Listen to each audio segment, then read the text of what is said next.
বৰ্তমান আমাৰ মাটকা mutton ready হৈ গৈছে। চাওক আপোনালোকে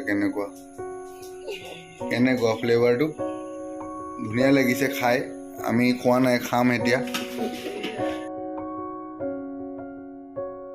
চানডে বুলি আকৌ আমি আহি গ'লোঁ খানা ন পানীয়া খানা, আকৌ খানা হান্দি মটন হ'ব আজি।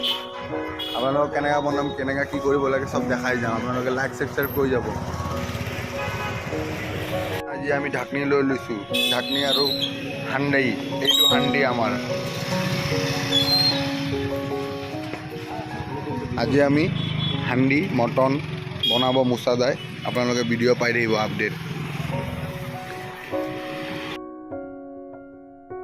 আমি এয়া চাওক চামফ্ৰান মজনৰ কাৰণে চব কাটি কিনি যোগাৰ কৰি লৈছোঁ।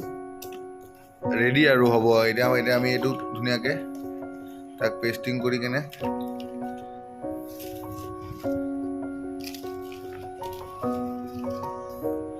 আজি নতুন এটা ৰেচিপি আমি দেখাম আপোনালোকক। চাওক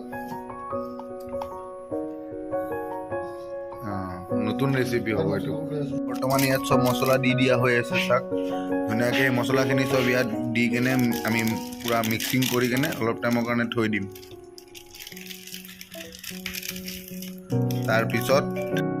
তাৰপিছত মাটকাত খুৱাম। মাটকা আজি হাণ্ডি মাটকা হাণ্ডি মটন।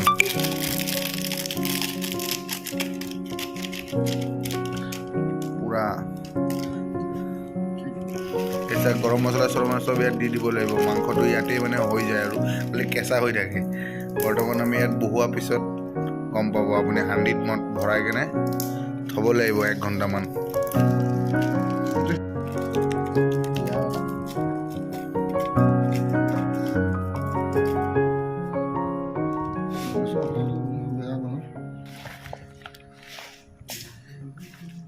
এতিয়া পুৰা মিক্সিং কৰি আছে।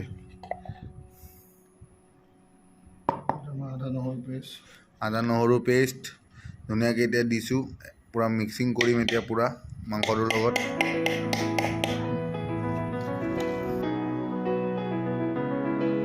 বৰ্তমান ইয়াত তেল, তাৰপিছত বাটাৰ দি পুৰা ধুনীয়াকৈ আৰু অলপ আমি পুৰা মিক্স কৰি লৈছোঁ।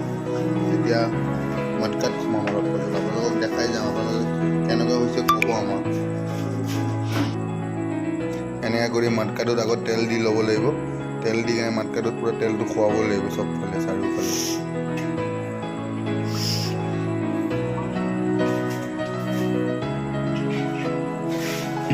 আমি মাটকাত ভৰাম ধুনীয়াকৈ।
বৰ্তমান আমাৰ মাটকা এনেকৈ ভৰাই ৰেডি।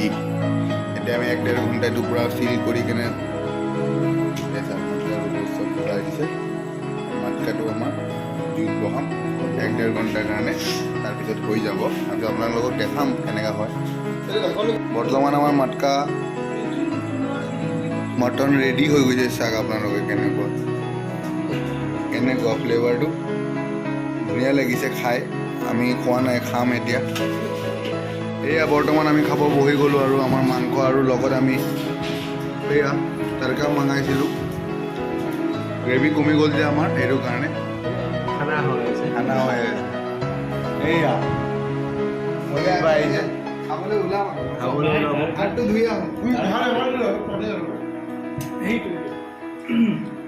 আজিৰ ভিডিঅ'টো আমাৰ ইমানতে সামৰণি মাৰিম বঢ়িয়াকৈ চবে খাই আছে এতিয়া আজি